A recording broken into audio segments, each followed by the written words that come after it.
Good mo- Good morning, Trinity Elementary School. I am news reporter Logan McLaren. And I'm news reporter Ava Burris. And you're watching WTES Channel 6 News. Today is February 5th, 2020. Please stand for the Pledge of Allegiance. I pledge allegiance to the flag of the United States of America and to the republic for which it stands, one nation, under God, indivisible, with liberty and justice for all. Please remain standing for a moment of silence.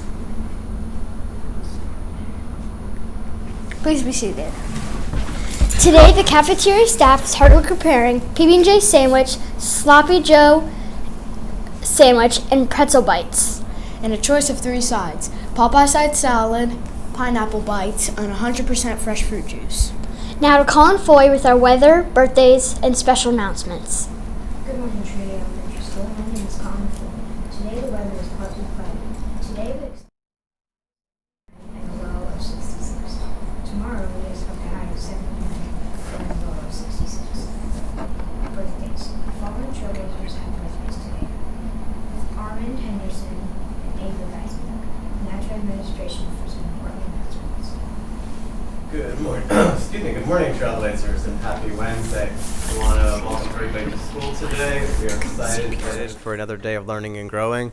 Today is a special day as well. It is National Read Aloud Day, so your teachers might be doing some read aloud stories throughout the day. And then also at the end of our news today, we have a special presentation of a read aloud as well, so stay tuned for that. We want to thank all of our staff who volunteered their time last night to help with the National Honor Society induction. It was a wonderful night, so again, thank you for your time. We also want to remind everybody that this Friday we do have a student leadership meeting at 3 o'clock in our Knowledge Nook. So if you're part of student leadership, make sure you are on time for Friday's meeting, because we run out of time sometimes. We want to make sure we take advantage of that time. So 3 o'clock on Friday in the Knowledge Nook. Now for our words of wisdom. Good morning, Trinity Elementary School. This is Devin Ford with a few words of wisdom. Do you remember the story of Pinocchio? Remember how the blue fairy told Pinocchio that she would turn him into a real boy if he had promised it to be good and tell the truth? And remember how Jimmy Cricket tried to help Pinocchio choose between right and wrong? Well, what happened? Pinocchio didn't pay any attention to Jimmy Cricket, who was older and wiser. And because he did it, he made some really bad choices. Every time he told a lie, his nose grew longer and longer, and he got into more and more trouble. There's an old American proverb that goes like this: happiness belongs to those who tell the truth. It's true, you know. Why? Because when we tell lies, we feel bad about ourselves. So today, buy yourself a little more happiness and be honest, and be an honest person who tells the truth. This is Devin Ford leaving you with a few words of wisdom and reminding you that there's never wrong time to do what's right. Now back to administration for a summary. I couldn't see this. Thank you, Devin. Those were excellent words of wisdom, and that is absolutely true. When people are not truthful and they tell lies, sometimes they say it eats you up inside. It makes you feel bad because you know that you're not being truthful. You know you're not telling the honest truth. So make sure throughout the day and throughout life that you are honest with others, because that means you're honest with yourself too. And people will appreciate that, and they'll like you for who you are and the truth that you share. So thanks again for those words of wisdom. Now back to our anchor. Thanks for watching WTES Channel 6 News. I'm news reporter Logan McLaren. And I'm news reporter Ava Burris. Be responsible. Be respectful. Be safe. Be the best you can be. The choice is yours. Have a wonderful Wednesday. Stay tuned. Hello, Trailblazers. Happy National Read Aloud Day.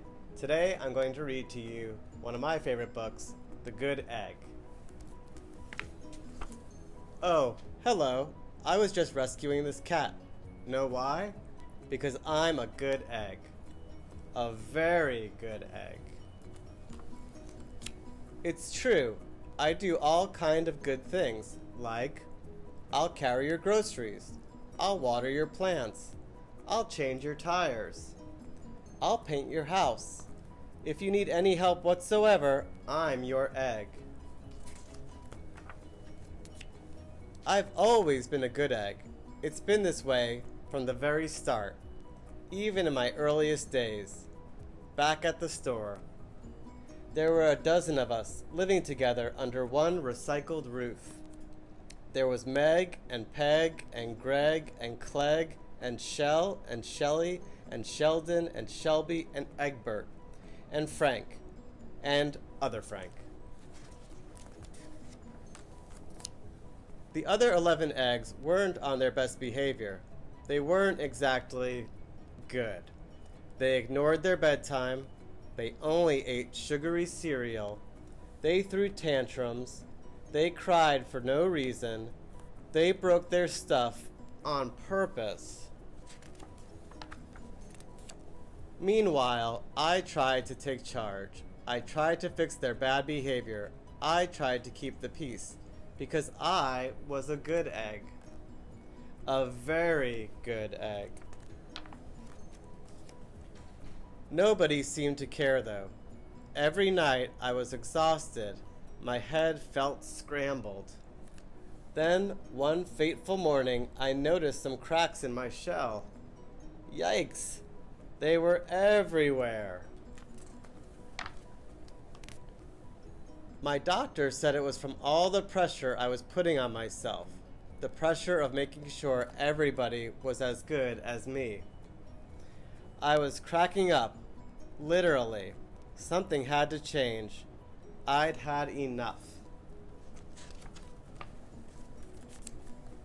I told Meg and Peg and Greg and Clegg and Shell and Shelly and Sheldon and Shelby and Egbert and Frank and the other Frank that I was leaving. I can't be the only good egg in a bad carton, I said. Blah, blah, blah, they replied. I left that night. I wandered from town to town. The hours became days. The days became weeks. I lost track of time. I was alone. Out there on the road, under the stars, I really tried to focus on myself and what I needed. I took walks. I read books. I floated in the river. I wrote in my journal. I found simple moments to be quiet. I breathed in. I breathed out. I even started painting. For once, I found time for me. And guess what? Little by little, the cracks in my shell started to heal. My head no longer felt scrambled. I started to feel like myself again. So I've made a big decision. I'm returning to my old carton and my friends. Besides, I'm kind of lonely out here. This time, I know what I need to do. I'll try not to worry so much. I'll be good to my fellow eggs while also being good to myself. Here we go. Everybody missed me. I missed them too. Hello, Meg. Howdy, Peg. Hey, Greg. Greetings, Clegg. What's up, Shell? Aloha, Shelly. Heyo, Sheldon. Hi, Shelby. Good day, Egbert. What's happening, Frank? Howdy do, other Frank. Sure, every once in a while, somebody's still a little bit bad. But it's not like before. Here's what I realized. The other eggs aren't perfect, and I don't have to be perfect either. I'm okay with that. Yep, the old carton is back together. We are a solid dozen again, and it's good to be home. I hope you enjoyed the book, The Good Egg. If you get a chance, you can also check out, from the same author, The Bad Seed. Have a wonderful National Read Aloud Day.